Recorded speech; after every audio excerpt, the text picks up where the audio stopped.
Food part 2 एक डरावनी हिंदी कहानी। यदि आपने पार्ट 1 नहीं पढ़ा, संक्षेप में एक गांव में एक विधवा माँ की मौत हो जाती है और उसके बाद गांव में अजीब घटनाएं होने लगती हैं।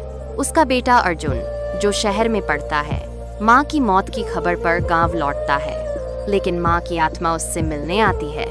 माँ भूत भाग 2 माँ की वापसी। अर्जुन की आंखें फटी की फटी रह गईं जब उसने अपनी माँ को घर के आंगन में खड़ा देखा। वही साड़ी, वही हल्की मुस्कान, लेकिन आंखों में एक डरावनी चमक। अर्जुन बेटा, तू आ गया? उसकी माँ की आवाज में कंपी थी, मानो वो दो दुनियाओं के बीच से बोल रही हो। माँ, आप तो। अर्जुन की आवाज थरथराई। मैं अब शांति से नहीं रह सकती बेटा, मुझे इस गांव में कुछ अधूरा छोड़ना पड़ा। अर्जुन समझ गया कि उसकी माँ की आत्मा को अभी मुक्ति नहीं मिली है। रातों को अर्जुन के घर से अजीब अजीब आवाजें आने लगी। दीवारों पर हाथों के निशान, चूल्हे का अपने आप जलना और माँ की परछाई हर कमरे में घूमती रहती।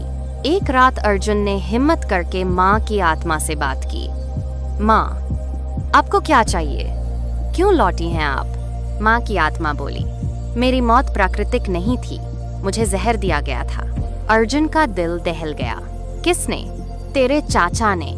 वह मेरी जमीन हड़पना चाहता था। अर्जुन को यकीन नहीं हुआ उसके अपने चाचा ने माँ की हत्या की। सच का खुलासा। अर्जुन ने गांव के पुजारी से संपर्क किया और माँ की आत्मा की शांति के लिए पूजा करवाई।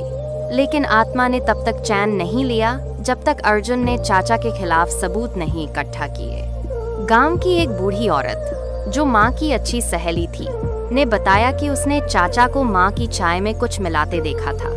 अर्जुन ने पुलिस में रिपोर्ट दर्ज करवाई। पुलिस ने जांच की और चाचा को गिरफ्तार कर लिया गया। मुक्ति।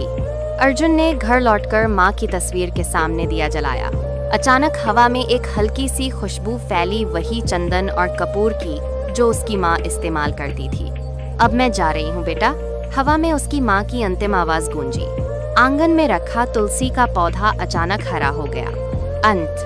उस दिन के बाद अर्जुन के घर में कभी कोई परछाई नहीं दिखी।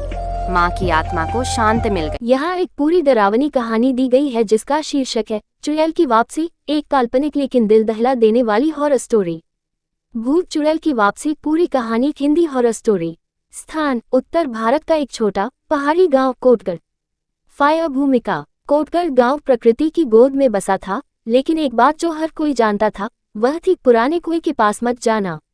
गांव वालों का मानना था कि वहां एक चुड़ैल की आत्मा रहती है जिसे सालों पहले मार दिया गया था। कहानी शुरू होती है 30 साल पहले। उसी गांव में रूपाली नाम की एक युवती रहती थी।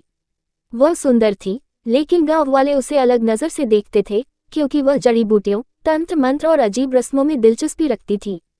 एक दिन गांव के मुखिया के बेटे की मौत हो गई और शक सीधा रूपाली पर गया। बिना किसी सबूत के उसे चुड़ैल कहकर गांव वालों ने उसी पुराने कुएं के पास बांधकर जला दिया।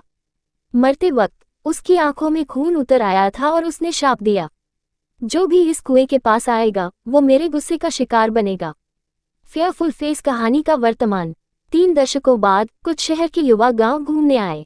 उन्हें गांव की चुड़ैल की कहानी एक मजाक लगी और उन्होंने कुएं के पास जाकर रात बिताने का प्लान बनाया। उनमें से एक लड़की नेहा ने कुएं में झांका और देखा एक धुंधली परछाई, और उसी रात वह अचानक गायब हो गई। सच्चाई सामने आती है। गांव का एक वृद्ध पुजारी, जिसने सब कुछ देखा था, बताता है कि रूपाली को बेवजह मारा गया था। उसकी आत्मा आज भी न्याय की तलाश में भटक रही है। जब तक कोई उसकी मौत की सच्चाई सबके सामने नहीं लाता, वह आत्मा सबको सजा देती रहेगी। एंड अंततः आखिर में नेहा की सहेली प्रियंका गांव वालों के सामने पुराना सच उजागर करती है। जब सब गांव वाले अपनी गलती मानते हैं और कुएं पर एक पूजा कराते हैं, तब जाकर रूपाली की आत्मा शांत होती है। लेकिन कहानी यही खत्म नहीं होती। कभी कभी गांव के कुएं से रात में किसी औरत की हंसी सुनाई देती है। क्या वह फिर लौट आई?